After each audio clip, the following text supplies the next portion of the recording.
Welcome to the deep dive.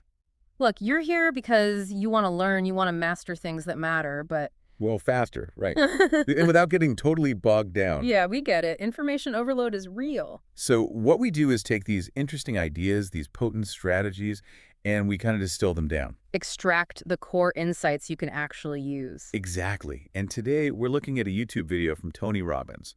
It's called Learn Anything 10x Faster with These 3 Simple Steps. Quite the claim. It is, but Robbins has a knack for breaking things down. So our mission today, pull out those actionable bits from his video, the stuff you can, try out straight away, avoid that overwhelm when you're starting something new. Right. Finding those smart cuts, the high leverage moves.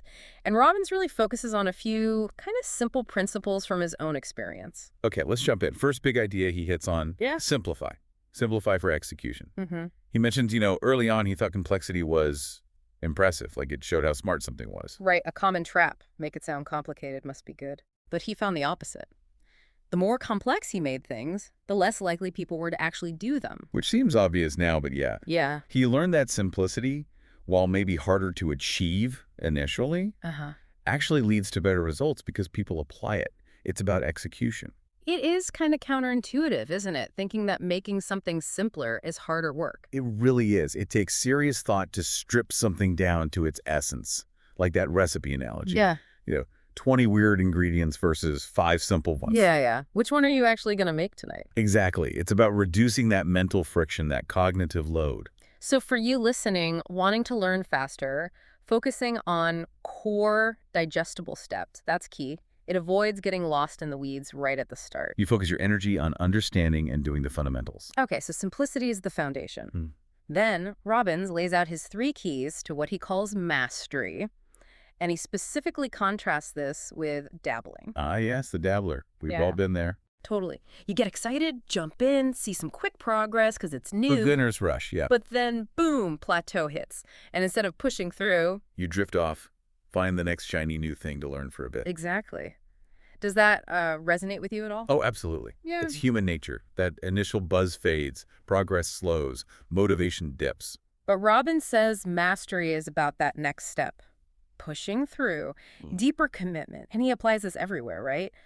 Body, emotions, career. Yeah, relationships, finances, time, even spiritual stuff. Yeah. It's a universal framework he's proposing. All right, let's get into the keys. Key number 1, model excellence. This one really stood out. He's very specific. Don't just model someone good. Find someone totally outstanding. Why that distinction? Why not just good? Well, good often represents a ceiling, If you model good, you might just reach that level, limitations and all. Okay. But modeling the outstanding, the truly exceptional, you're aiming higher. You're learning from the best practices, the breakthroughs, the mindset that got them there. Like learning tennis from a club player versus, I don't know, Roger Federer. Exactly. The fundamentals might look similar on the surface, but the strategy, the finesse, the mental game, totally different league. He uses that video game analogy too, playing against a kid who's played it a million times. Yeah, that's a great one. You think you've got the edge, but the kid wins because they know what's coming. They anticipate. Right. It's not raw skill difference necessarily. It's experience, seeing the road ahead. And Robbins links this to anticipation being the ultimate power. Leaders anticipate, losers react. That's what he says. Yeah. And modeling gives you that foresight. It's like downloading someone else's experience. He says that's more valuable than their money even, getting their experience. Especially from masters, yeah. They've already made the mistakes, found the shortcuts, figured out those tiny 2-millimeter adjustments that make a huge difference. Stuff that took them years, maybe. You're basically borrowing their learning curve. He talks about his mentor, Jim Rohn, right? Going to his seminars over and over. Yeah, dozens of times.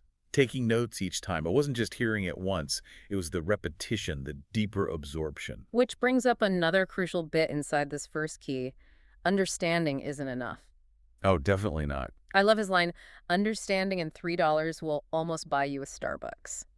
Yeah. You can get it intellectually, but that doesn't mean you can do it. Exactly. It's the difference between knowing the path and walking the path, right? You need to move from just cognitive understanding to actually embodying it through practice. You don't know public speaking until you've actually done it, gotten feedback, felt the nerves. Precisely. Modeling gives you the map, but you got to do the driving. Okay, so key 1, model someone totally outstanding. Got it. What's key two? Key number 2 is total immersion. Right, like his seminars. Days long, intense focus. Exactly. He contrasts that with, say, a 1-hour class once a week for months. His point is that deep, concentrated focus accelerates learning dramatically. When you're just completely surrounded by it, thinking about it, doing it constantly. Your brain makes connections faster. You build momentum. Think about learning a language. Yeah. A little bit each day is good, sure, but spending, say, 2 weeks in the country, forced to use it 204/7. Oh, way faster progress. Night and day. That's the principle. How can you create that immersive bubble for whatever you're learning? Focus blocks of time, surrounding yourself with it. And ideally, immersing yourself with those outstanding people you're modeling. That's the ideal, yeah. Yeah. Learning in that high-level environment just amplifies everything. It's a catalyst. Okay, makes sense. Model excellence, then immerse yourself. What's the third piece of the puzzle? The third key is spaced repetition. Ah, okay. So immersion gets you going fast, but this makes it stick. Exactly. Immersion is great for that initial deep dive and rapid progress.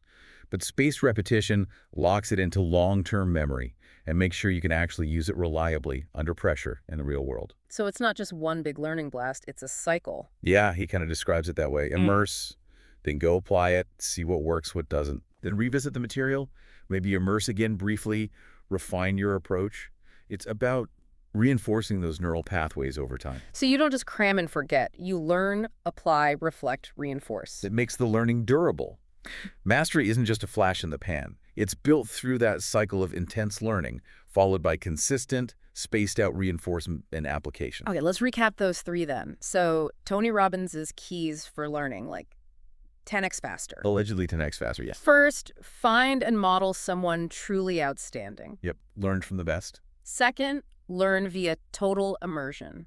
Go deep, concentrate your focus. Surround yourself with it, ideally with those top performers. And third, use spaced repetition. Revisit, apply, refine over time to make it last. That's the framework. Model, immerse, repeat. Simple concepts, but apparently very powerful when applied consistently. And these aren't just for, like, learning guitar, right? It applies broadly. Absolutely. Any skill, any area of life you want to improve significantly, it's about being strategic with how you learn. Which kind of leads to a final thought for everyone listening. Thinking about these keys. Simplification first, then model, immerse, repeat. Which area of your life could really transform if you seriously applied just one of these principles, starting, I don't know, today? That's a good question. Maybe just identifying that outstanding model in an area you care about. Who are they? Yeah. What could you start learning from them right now? Definitely something to chew on. Great stuff. Thanks for taking this deep dive with us.